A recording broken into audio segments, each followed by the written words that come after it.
야고보서에 대해서 설명하겠습니다.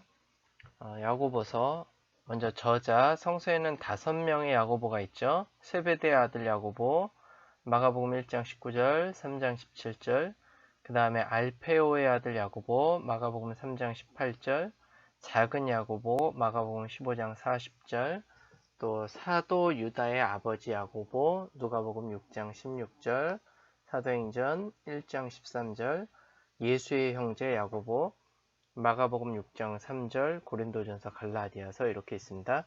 그래서 5명의 후보가 야고보서의 저자가 될 수 있지만 이는 성경에 나오는 야고보를 다 이렇게 제가 나열해 본 거고요. 그때도 말씀드렸지만 당시의 그 저술은 본인이 존경하는 본인이 존경하는 스승이나 그 다음에 신앙의 선배에게 그 저수를 돌리는 게 이제 관례였다 그러죠.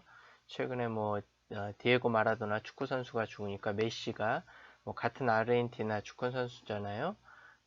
마라도나는 훨씬 이전이었고 메시는 요즘 아주 그 유명한 축구 선수고요. 최근에 그래서 마라도나를 추모하는 그런 의미에서 골을 넣고 마라도나가 했던 세레머니 똑같이 따라하고 마라도나가 입었던 유니폼 따라 입고 그런 거죠.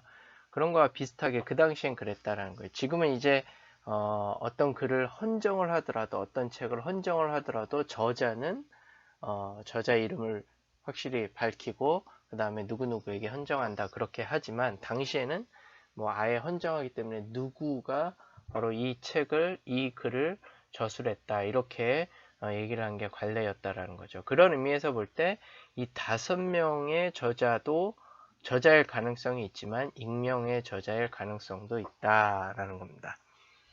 그래서 주의 형제 야고보가 저자라는 주장을 뒷받침할 만한 근거는 첫째, 서문에서 야고보는 사도가 아니라 하나님, 주 예수 그리스도의 종이라고 칭한다는 점.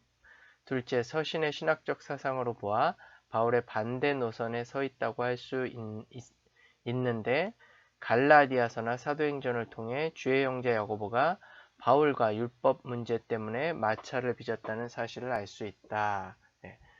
그래서 바울은 주의 형제 야고보가 보낸 사람들이라고 표현을 하죠. 이런 견해가 있는가 하면 그에 대한 반대 의견으로 아람어와 비교되는 화려한 헬라어 문체, 율법에 대해 전혀 인용하거나 암시하지 않고 예수의 형제임에도 불구하고 역사적 예수에 대한 언급이 없다는 점, 이런 것을 볼 때는 아마 주의 형제 야고보가 저자는 아닐 것이다. 그런 의견도 있습니다. 두 번째, 저작 연대와 장소 대략 60년경으로 추정합니다.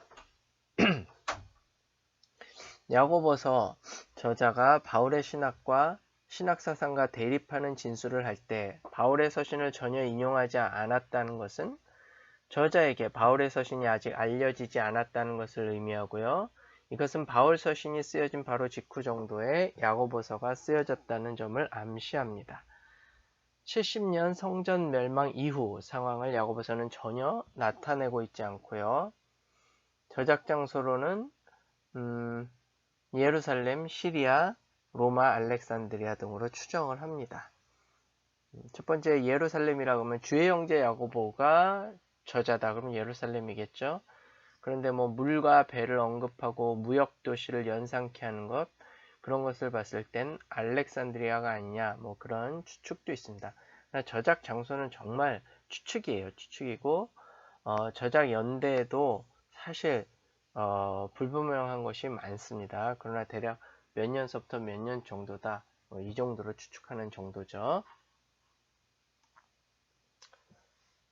네. 수신인은 야고보서 1장 1절 하나님과 주 예수 그리스도의 종 야고보는 흩어져 있는 12지파. 이 정도 흩어져 있는 12지파다 그러면 모든 사람, 그러니까 그리스도인이면 누구든지, 유대 그리스도인이면 누구든지 그런 의미나 마찬가지입니다. 개종 이전의 디아스포라 유대인들, 디아스포라 유대교 그리스도인들, 유대계 이방계를 구분하지 않은 일반 그리스도인들, 뭐 다 대상이 될 수 있습니다. 예, 두 번째인 유대교 그리스도인들에 대한 견해도 야고보서에서 유대교 그리스도인의 특징이 나타나지 않는다는 이유로 반대하기도 하지만 이미 기원전 722년에 없어진 12지파를 언급한 점은 유대교적 요소를 그리스도교적으로 해석한 것이기 때문에 팔레스타인 밖에 흩어져 사는 유대교 그리스도인들을 대상으로 썼다고 볼 수 있다. 아무래도 요거는 좀 그 이방계 그리스도인까지 포함한다기보다도 유대교 그리스도인들을 대상으로 썼다고 볼 수 있습니다. 뭐 율법이나 뭐 율법은 아니고 그 행함에 대해서 또 이렇게 말하는 그러한 점을 봤을 때는요. 네, 수신인 공동체는 주의 형제 야고보가 존경받던 지역, 대략 시리아 남부 농촌 지방으로 추측하기도 합니다. 또한 수신인 공동체가 공동체 내 빈부 차이에서 발생한 사회적 갈등에 처해 있다고 볼 수 있습니다. 뭐 요거는 조금 넘어가도록 할게요. 여러분 전승사나 양식사는 아직은 좀 여러분이 보기에는 좀 그렇고요. 예. 뭐 결론적으로 그 맨 밑에 줄 한번 보시면 결론적으로 야고보의 양식은 권면서 내지 예언서 문학의 하나라고 볼 수 있다. 양식사 쪽으로 또 전승사 쪽으로 볼 때 그렇다라는 거예요. 바울의 서신과는 좀 다르다. 그래서 권면하는 권면서 아니면 예언서 문학의 한 줄기 뭐 이렇게 볼 수 있다라는 겁니다. 야고보서에는 예수 그리스도라는 단어가 두 번밖에 등장하지 않습니다. 1장 1절 읽었고요. 또 2장 1절 내 형제들아 영광의 주 곧 우리 주 예수 그리스도에 대한 믿음을 너희가 가졌으니 이렇게 두 번 나타납니다. 그 다음에 예수님의 순환이나 부활에 대해서 전혀 언급이 없죠. 이 말은 뭐냐? 기독론적 요소가 별로 없다는 말입니다. 그래서 야고보서가 과연 그리스도교 문서인가 뭐 그런 의문이 많이 제기됐고요. 루터 같은 경우도 야고보서를 지푸라기 서신이라고 했고 그랬죠. 예.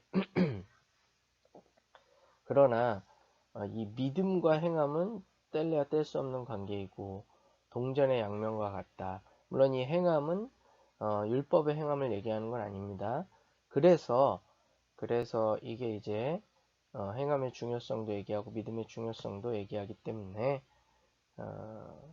신약성서 27권 안에 들어왔고 정경으로 인정받았다. 네, 그렇게 볼 수 있는 거죠. 맞어요. 문학적 특징을 한번 보겠습니다. 히브리서와 견줄 만한 세련된 그리스어를 사용하고 있다. 헬레니즘 영향하에 있지만 세머적 경향을 보이기도 한다. 구약의 히브리어 번역체. 교훈, 격언, 훈계들이 단편적으로 나열되어 있다. 그러니까 어떤 그 이야기나 플롯, 그 흐름으로 이렇게 있는 것이 아니라 아니면 또 바울 서신처럼 뭔가 쭉 대화하는 그러한 흐름이 있는 게 아니라 어떤 교훈이나 격언 이런 것들이 쭉 좀 나열된 듯한 그러한 문학적 특징을 보여준다라는 거죠. 뭐 야고보서의 정경성론이 아까도 얘기했지만 초대교회 시대에 베드로전서, 클레멘스 1서, 헤르마스 서신이 야고보서와 적지 않은 병행구를 포함하고 있어서 야고보서가 주 100년 이전에 정경으로 인정받고 있지 않았나 하는 견해가 있습니다. 주 200년 이후 이집트의 오리게네스는 야고보서에 야고보를 사도라고 부르고 야고보서를 성서라 칭합니다. 이는 야고보서가 당시 경전으로 인정받았음을 의미합니다. 아무래도 이제 유대인들이 많았던 팔레스타인, 시리아, 소아시아 지방에서 야고보서가 이집트 지방에서보다 더 빨리 경전으로 인정받았다. 동방 시리아 지방에서는 400년이 넘도록 야고보서가 경전으로 인정받지 못했습니다. 무라토리 경전에는 야고보서가 빠져 있죠. 그러나 이제 나중에 경전으로 들어왔다. 정경으로요. 자, 본문을 한번 쭉 보면서 그 주요 신학사상 그런 것들을 한번 좀 보도록 하겠습니다. 1장 1절 서신에 서두고 우리가 아까 읽었죠. 여기서 12지파는 문자적 의미에서의 이스라엘 12지파 유대인을 의미하는 것이 아니라 자신들을 참 이스라엘 백성으로 이해하려고 했던 저자와 공동체 구성원들의 소망이 담긴 그리스도 공동체의 상징적 자기 표현이다. 그 다음에 이제 이 메시아적 종말론을 얘기할 때 12지파의 회복이 나오고요. 그 다음에 최후 만찬이 나오고 뭐 여러 가지 그런 게 나옵니다. 그래서 보면은 복음서에도 그렇고 신약성서에도 그렇고 이 메시아에 관련된 종말론적인 그 광경들 그런 것들을 암시하는 은유적으로 보여주는 그러한 그 비유나 그러한 그 말씀들이 많이 있습니다. 1장 5절부터 8절. 자, 5절에 한번 보시면 너희 중에 누구든지 지혜가 부족하거든 모든 사람에게 후히 주시고 꾸짖지 아니하시는 하나님께 구하라 그리하면 주시리라. 우리가 또 많이 읽고 암송했던 그러한 말씀이기도 하죠. 약간 좀 요 맥락을 볼 때는 뜬금없이 갑자기 지혜가 나옵니다. 그러나 시험과 지혜, 위에서는 이제 믿음의 시련, 시험을 얘기하는데 이 시험과 지혜의 관계가 깊다. 구약의 외경인 집회서나 지혜서에서 볼 수 있는 거죠. 거기서 지혜는 그의 아들들을 시련을 통해 시험한다고 언급되어 있습니다. 그러니까 지혜가 좀 인격화되어 있는데 지혜는 그 사랑하는 아들들, 사랑하기 때문에 시험한다, 연단한다 그렇게 나와 있는 겁니다. 그러니까 우리가 어려움을 당했을 때 하나님이 나를 사랑하시기 때문에 시험하시는구나, 연단하시는구나 그렇게 생각하면 됩니다. 그래서 그럴 때일수록 더욱더 기도하고 하나님께 지혜를 간구하는 그러한 그 신앙이 필요하다는 것을 우리가 이 야고보서 말씀을 통해서도 알 수 있는 거죠. 지혜를 구하는데 필수 조건은 믿음으로 구하는 것이다. 그리고 믿음으로 구한다는 것은 의심하지 않고 구하는 것이다. 그래서 의심하는 자, 이 의심하는 자는 마치 바람에 밀려 요동하는 바다 물결 같다. 그렇게 바람에 요동치는 파도로 비유됩니다. 그래서 평정심이 굉장히 중요한 거죠. 힘들고 어려울 때일수록 시험을 당할 때일수록 이 차분한 믿음과 마음의 평정심이 중요한 겁니다. 그렇지 않은 사람은 정말 마치 파도에 휩쓸리는 것 같은. 그래서 여러분 아무리 태풍이 불어도 바다 밑 50m 밑에 물결은 전혀 요동치지 않는다 그럽니다. 그런 것처럼 이제 우리가 어떤 어려움이 있을 때일수록 시험을 당할 때일수록 깊이 침참해서 우리 마음을 다잡아야 되고 더 깊은 마음속에서 들려주시는 하나님의 음성을 들어야 된다는 거죠. 네.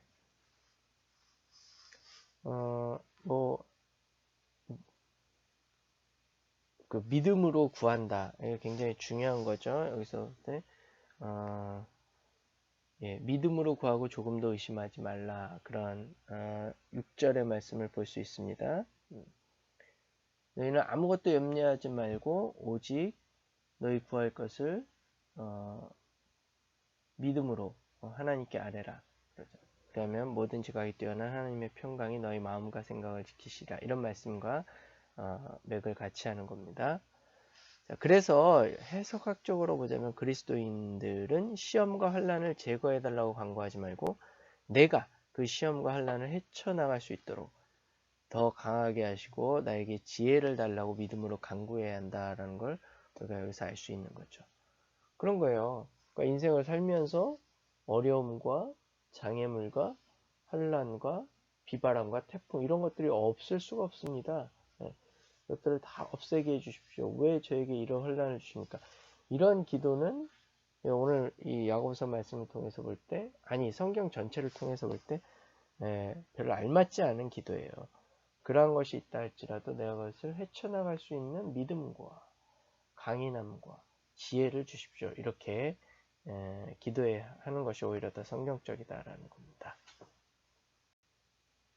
자, 1장 9절부터 11절 1. 야고보는 가난한 자들에게 자신의 높음을 자랑하라고 권고한다. 그래서 여기서 높음이란 단어가 사회적 지위를 가리키는 말이냐? 가난한 자들이 사회적으로 높습니까? 그렇지 않죠? 반면 부자는 자신의 낮아짐을 자랑하라고 권면합니다. 구약성서 후기 유대교에 나타나는 가난한 자의 경건성에 대한 요소들이 거의 대부분 야고보서에도 나타나는 거죠. 자, 이런 건 뭐냐? 야고보서에서 특이한 것은 교회들이 부유한 자들을 받아들이기 시작하면서 문제가 있다라는 점을 보여주는 거죠. 그래서 야고보는 가난한 자들이 가지고 있는 경건성을 부자들이 본받으라고 권고하는 것입니다. 뭐 작은 것 하나를 주더라도 감동하고 고마워하고 감격하고 그런 거죠. 부자들은 이까 그러면서 뭐 마음이 가난하지 않은 거죠. 뭐 예를 들자면 그러한 경건성입니다. 음식을 남기지 않고 정말 이 음식이란 것이 모든 생명의 희생이죠. 그 전에도 한 말씀드렸지만 육식을 비롯해서 채식까지도 모든 생명의 희생입니다. 그래서 그런 것들을 경건하게 대하고 아끼고 그런 경건성을 본받으라. 그런 말이고요. 여기서 부자들에 대한 경고를 부자들이 신앙으로 낮아져야 한다고 해석하는 은유적 해석이 가지고 있는 패단. 그런 너무 은유적으로 해석하는 건 좀 알레고리컬하게 해석하는 건 좀 피해야 된다. 그래서 대표적인 게 그런 거죠. 뭐 바울이 물맷돌 5개를 던졌는데 첫 번째 돌은 믿음의 돌이요. 뭐 이런 것들요. 야고보는 부자들에 대해서 돈이 가지고 있는 실질적인 독소에 대해서 경고하는 거죠. 2장 1절, 또 3절, 4절, 2장 보면 내 형제들아 영광의 주, 요거 읽었고요. 사람을 차별하여 대하지 말라 그렇게 얘기하죠. 3절 너희가 아름다운 옷을 입은 자를 눈여겨보고 말하되 여기 좋은 자리에 앉으소서 하고 또 가난한 자에게 말하되 너는 거기 서 있든지 뭐 내 발등상 아래 앉으라. 너희끼리 서로 차별하며 악한 생각으로 판단하는 자가 되려는 것이 아니냐. 뭐 이렇게 경고를 합니다. 그러니까 교만하게 한다라는 거예요. 또 예수의 이름조차 무시하게 한다라는 겁니다.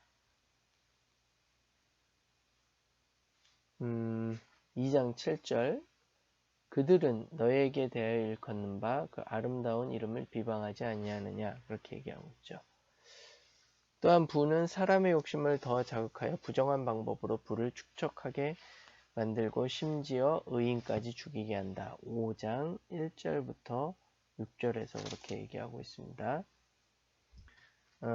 들으라 부한 자들아 너에게 임할 고생으로 말미암아 울고 통곡하라.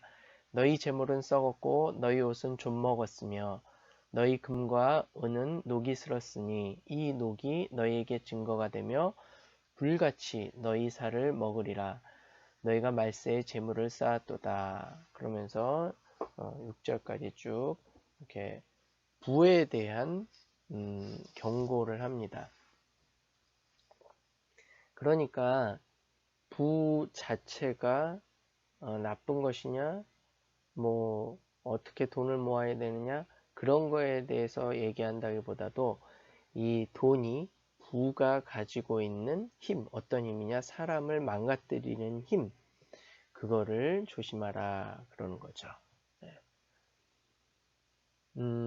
그래서 이런 독소를 제거하기 위해서 야고보는 무엇보다 그 부를 가난한 사람들과 좀 나눠라. 거기에서 오는 어떤 그 기쁨, 또 우리가 말로 표현할 수 없는 어떤 그 흐뭇함, 뭐 이런 것들을 느낄 수 있다라는 거죠. 뭐 다른 성경에서는 또 청지기의 역할을 강조하기도 하고요. 그 분은 하나님이 너에게 맡겨주신 것이다. 이러한 청지기사상. 그래서 뭐 한번 읽어보면 1장 27절 하나님 아버지 앞에서 정결하고 더러움이 없는 경건은 곧 고아와 과부를 그 환난 중에 돌보고 또 자기를 지켜 세속에 물들지 아니하는 그것이니라. 예, 그렇게 얘기하고 있고요. 2장 14절 내 형제들아 만일 사람이 믿음이 있노라 하고 행함이 없으면 무슨 유익이 있으리요. 그 믿음이 능히 자기를 구원하겠느냐. 만일 형제나 자매가 헐벗고 일용할 양식이 없는데 너희 중에 누구든지 그에게 이르되 평안히 가라 덥게 하라 배부르게 하라 하며 그 몸에 쓸 것을 주지 아니하면 무슨 유익이 있으리요. 예, 그런 겁니다. 그러니까 맨날 말만 언제 한번 밥같이 먹자. 이게 다 공갈수표라는 거죠.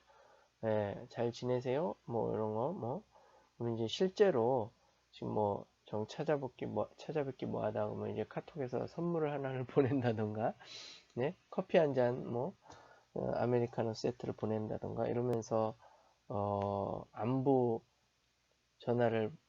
그 메시지를 보내는 것과 그냥 보내는 것과는 다르다. 뭐 예를 들자면 그런 겁니다. 특별히 어렵고 힘든 친구들에게 그러한 그 실질적인 나눔, 도움이 필요하다라는 겁니다. 야고보서가 말하는 부의 이러한 특성, 가난한 자들의 신앙과 높아진 부자들이 가져야 할 신앙, 나눔은 지식의 차원이라기보다 경험의 차원에서 깨달은 신학적 통찰이라고 할 수 있습니다. 그러니까 우리가 여러분 신학을 배우다 보면 굉장히 말을 많이 하게 됩니다. 예, 이런 말의 향연, 언어의 향연에 때로는 필요해요. 배우는 것. 이게 이제 교육의 한 일환이기 때문에 말로 표현하고 설교도 말로 하는 거니까 한번 작성해보고 이런 거 필요한데 여기에만 너무 빠져들면 안 된다라는 겁니다. 경험의 차원도 중요하다. 또 때로는 또 교회에서는 너무 경험만 얘기해요. 그래 사람은 다 때가 있는 거예요. 배울 때가 있으면 행할 때가 있고 이렇게 언어의 향연에 빠져들 때가 있는가 하면 또 경험의 차원으로 넘어올 때가 있고 그런 겁니다. 이제 교회 목사님들은 당장 자기가 필요하니까 전도사들 막 그냥 뭐 신학 필요 없다 뭐 왜 신학 공부하냐 막 이렇게 하는데 그렇지는 않아요. 때로는 여러분은 지금 공부할 때예요. 응? 교회 봉사를 좀 줄이고 공부해야 될 때입니다. 이제 공부를 다 하고 나서 졸업하면 그때 가서 또 이제 열심히 봉사하고 그래야 될 때고요. 네. 여기서 야고보서에서 말하는 나눔은 지식의 차원이라기보다 경험의 차원에서 깨달은 신학적 통찰이라고 할 수 있습니다. 1장 12절부터 18절 1. 야고보는 12절에서 다시 시험이라는 주제를 들고 나온다. 시험을 견디는 자는 그의 참됨이 입증되어서 생명의 면류관을 받을 것이라고 말한다. 그러나 13절부터 시련의 기원에 대한 질문이 제기된다. 시련의 기원은 하나님이 아니라 시련은 당하는 사람의 자신에서 기원한다. 1장 24절과 12절에서 시험이 그리스도인들의 인내를 연단하기 위해 하나님으로부터 기원한다고 하는 진술과 상치된다. 야고보는 두 가지 다 언급함으로써 독자들로 하여금 자신에게 닥쳐온 시험이 하나님의 선물인지 자신의 욕심에서 비롯된 것인지 숙고하게 만든다. 네. 자, 그러니까 이제 그런데 뭐 여러분 시험이라는 것이 다 그거를 통해서 내 자신을 되돌아보고 하나님을 더 깊이 숙고한다. 그러면 그 시험은 모두 자기에게 약이 된다는 것. 네. 우리가 야고보서를 통해서도 알 수 있는 겁니다. 16절 속지 말라는 권고가 나오죠. 여기서 문맥과의 관계를 통해서 볼 때 속지 말라는 뜻은 시련과 악의 근원이 하나님이라는 말에 속지 말라는 뜻입니다. 시련과 인간의 악한 행동의 근원이 하나님에게서 온다. 이거는 이제 자신의 잘못을 숨기는 것이고 그것이 바로 속는 일이다. 이렇게 야고보가 강조하는 거죠. 뭐 17절 하나님은 빛을 지으셨듯이 모든 좋은 것을 지으신 분이기 때문에 하나님에게서는 선한 것만 나온다. 이렇게 말을 하고 있습니다.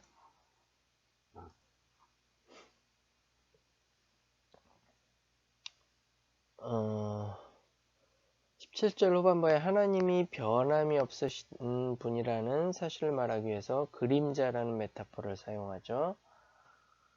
네, 회전하는 그림자도 없으시니라. 재밌습니다. 하나님은 그림자가 그렇게 바뀌듯 바뀌는 분이 아니라 변함없는 분이다. 그죠? 그림자가 이제 해가 변함에 따라서 자리가 변함에 따라서 그림자가 바뀌죠. 여기서 하나님이 변함이 없다는 뜻은 하나님이 시련이나 악한 것을 주시는 분이 아니라 지속적으로 선한 은사 선물을 주시는 분이다. 그런 말을 하고 있는 겁니다. 야고보서의 신관을 잠깐 보면요.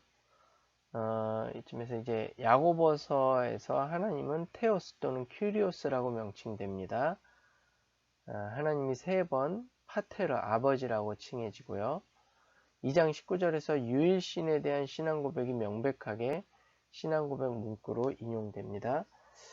2장 19절 내가 하나님은 한 분이신 줄을 믿느냐 유일신 잘하는도다 귀신들도 믿고 떠느니라 이렇게 얘기하고 있죠. 하나님은 유일한 창조주 하나님이고요. 3장 9절을 보면 이것으로 우리가 주 아버지를 찬송하고 또 이것으로 하나님의 형상대로 지음을 받은 사람을 저주하나니. 네.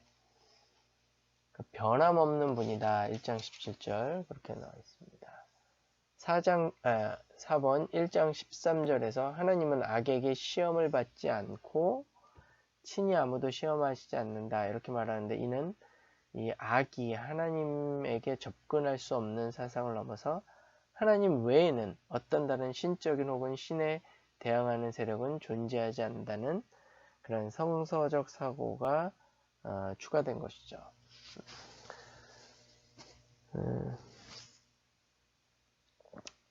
5번 보면요. 4장에서는 하나님에 대한 인간의 자세가 서술되어 있고요. 6번 심판하는 하나님, 하나님의 준엄한 심판은 양심도 없이 삶의 쾌락에 빠져있는 부자들을 향해 내려진다.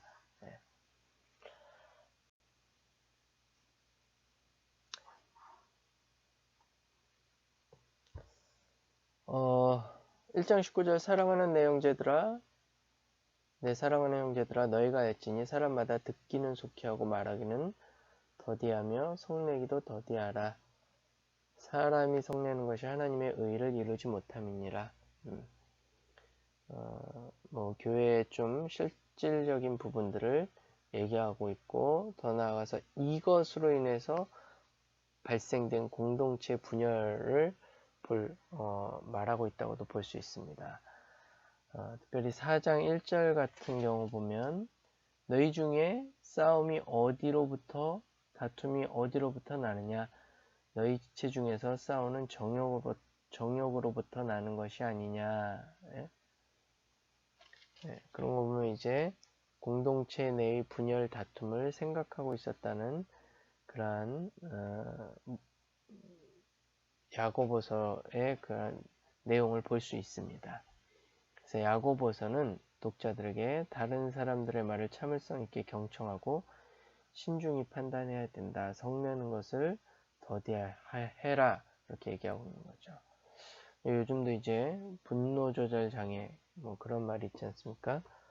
그런 것처럼 자신의 분노를 조절하지 못하는 거예요.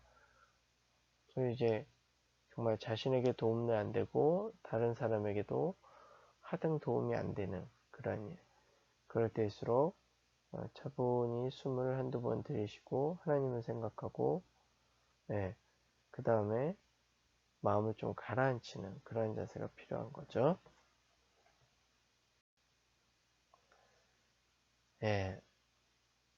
21절은 인과 접속사 디아로 연결되어 있는데요. 헬라어입니다. 이는 화를 잘 내는 행동을 어떻게 고칠 수 있는가를 간접적으로 말해주고 있습니다. 논리 구조가 노하기를 더 잘하면 하나님의 뜻을 이루지 못한다. 그러므로 악을 버리고 온유한 마음으로 말씀을 받아들여라. 이런 구조로 진행됩니다. 네. 22절에서 야고보는 말씀을 들음에서 그치지 말고 행하라. 그렇게 강조하죠. 너희는 말씀을 행하는 자가 되고 듣기만 하여 자신을 속이는 자가 되지 말라. 그렇게 얘기하고 있죠. 세 단계로 구분하면 첫 번째 말씀을 듣고, 두 번째 마음으로 받아들이고, 세 번째 행동으로 실천한다. 네. 야고보서에서 행함은 주로 이웃사랑, 그 중에서도 가난한 자에게 베푸는 행함을 의미합니다.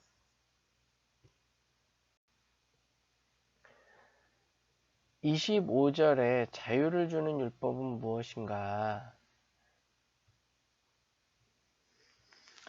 25절 보면 자유롭게 하는 온전한 율법을 들여다보고 있는 자는 듣고 잊어버리는 자가 아니요 실천하는 자니 이 사람은 그 행하는 일에 복을 받으리라. 네, 자유를 주는 율법, 구약 성서의 사랑 계명과 예수의 사랑 계명이 여기서 말하는 자유를 주는 율법일 것입니다. 네. 그러니까 또 2절을 보면은 말씀을 행하는 자가 되고 듣기만 하여 자신을 속이는 자가 되지 말아라. 그러니까 뭐 듣고 그냥 좋다 이런 사람은 속이는 자다. 진정한 믿음은 행함을 통해서 증명이 되고 행함은 진정한 믿음의 본질이다. 뭐 그런 얘기인 거죠. 네. 바울은 예수 그리스도를 인간을 율법에서 해방시킨 자로 이해하는 반면 야고보는 그리스도를 율법의 완성자로 이해했다. 야고보에게 있어서 완전한 율법은 모세의 율법을 개정하지 않고 이와 함께 하나의 전체를 이루는 그리스도교적 율법이다.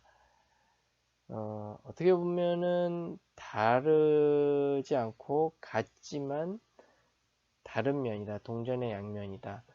바울은 율법이 바로 몽학선생이요 예수님이 오기 전까지 그 예수님의 자유의 영을 깨닫기 전까지 그 예수님을 알게 하고 또 자유를 알게 하는 몽학선생의 역할을 한다. 예수님이 오셔서 율법에서 우리를 해방시켰다. 이렇게 이해했지만 야고보서는 그리스도를 예수님을 율법의 완성자로 이해했다라는 거예요. 율법의 근본 정신이 바로 예수 그리스도 안에서 성취되었다. 이게 같은 말입니다. 같은 말이지만 좀 표현이 다른 거죠. 자유라는 단어는 유대교적 전통에서 율법을 지키는 것이 자유라고 하였습니다. 여기서도 이런 맥락에서 사용되었다. 그렇게 보시면 됩니다. 그 다음에 이제 26절, 1장 26절, 혀의 중요성, 뭐 정말 중요하죠. 예. 혀의 재갈을 물리지 아니하면 그의 경건은 헛된 것이다. 가장 먼저 시작해야 될 경건의 초기 단계는 입에 재갈을 물리는 겁니다. 그 다음에 27절, 무엇보다도 경건의 실천은 고아와 과부를 돌보는 것이다. 네. 그리고 세속에 물들지 아니하는 것이다. 이렇게 얘기하고 있습니다. 자, 2장으로 가서 여기서 야고보는 공동체 내의 예를 들어 가난과 부에 대해 권고를 합니다. 네, 그런 모습을 볼 수 있고 그러나 너희는 가난한 자들을 무시했다. 너희를 압박하는 자들이 부자가 아니냐. 그들이 너희를 법정으로 끌어내지 않았냐.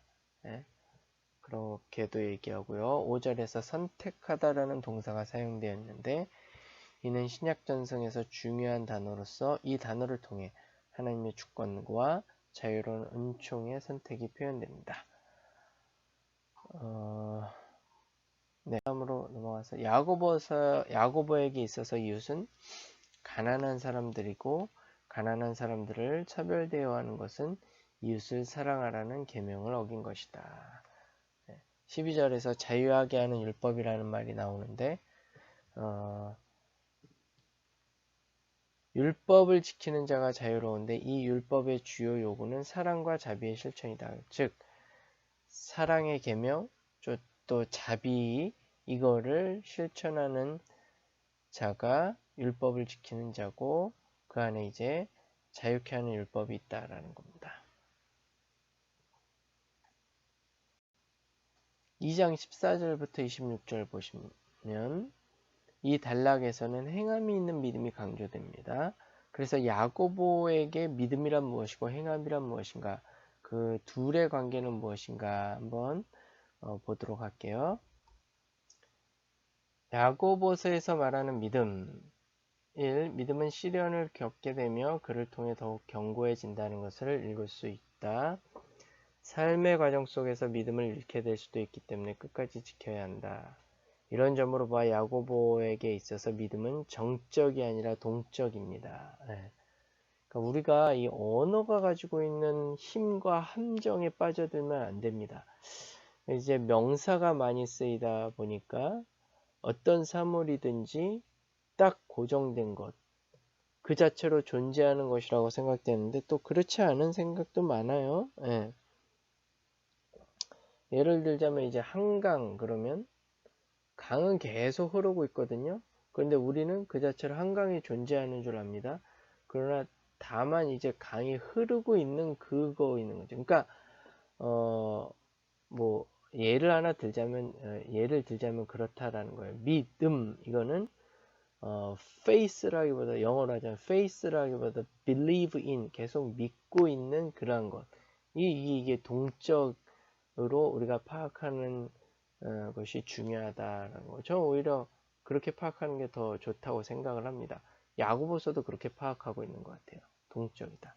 그렇기 때문에 어떤 믿음이란 건 내가 믿고 있다, 예수님을 믿고 있다라는 상태가 아니라 믿고 있기 때문에 계속 내 마음이 끌리고 내 마음이 끌리기 때문에 그쪽으로 가게 되고 행하게 되고 뭔가를 이렇게 계속 움직이게 되는 그런 거죠. 그런 거. 2장 1절에서 믿음은 우리 주 예수 그리스도에 대한 믿음이고 이 믿음이 부자와 가난한 자와의 차별 대우와 관련됩니다. 진정한 믿음이란 그 본질을 증명할 가능성을 지녀야 한다. 믿음은 사랑의 실천과 예수 그리스도에 대한 신뢰가 종합적으로 역동적으로 상호 보완적으로 이루어진 것이고 이를 통해 온전해지는 것이다. 그러니까 상태가 아니라 believe in 계속 믿고 있는 믿어가는 그래서 내 마음도 그렇고 몸도 이렇게 움직이기 때문에 그 믿음을 향해서 또 믿음을 통해서 우리 주변에서 움직이고 있기 때문에 그런 걸 통해서 행동이 나올 수밖에 없고 그런 걸 통해서 내 믿음이 증명되는 거고 서로 보완되는 것이고 온전해지는 것이다. 그런 의미입니다. 결론적으로 야고보서에서 말하는 믿음을 두 가지로 말할 수 있다. 하나님의 능력에 대한 신뢰와 사랑의 실천을 통해 드러나는 믿음의 증명이 그것이다. 그 밑에 건 한번 읽어보시고요. 야고보서에서 말하는 행위란 무엇이냐? 하나는 일반 행위이고 하나는 율법의 행위이며 야고보는 두 가지 전부 강조하지만 믿음과 대조시킨 행위는 율법의 행위가 아니고 사랑을 실천하는 행위다. 야고보가 행위를 믿음과 대조시킬 때 그 행위가 율법 행위가 아니라고 단정하기는 어렵습니다. 야고보가 말한 행동은 예수가 말한 좋은 행동의 권고 노선과 일치하고 바울도 이 노선에 서 있다고 주장합니다. 야고보가 강조한 행동을 통해 드러나는 신앙이 이 업적주의와 상관이 없다는 주장은 일리가 있습니다. 어떤 행동을 통해 드러나는 신앙이 업적주의는 아닙니다. 그러나 야고보가 믿음의 행동을 율법 준수와 전혀 연관시키지 않았다라는 주장은 좀 문제가 있고요. 2장에서 가난한 이웃을 도우라는 권고는 예수가 말한 가장 첫째가 하는 계명인 내 이웃을 내 몸과 같이 사랑하라. 그 계명을 암시하고 있고요. 그렇기 때문에 오히려 야고보는 율법의 준수를 비롯한 행동이, 그러니까 사랑의 행동, 율법을 준수하고 그렇게 그러한 사랑의 행동, 십계명에 나와 있는 거요. 그런 거, 그러한 행동이 믿음과 상치된다고 보진 않았습니다. 이러한 점에선 바울과 대조가 되죠.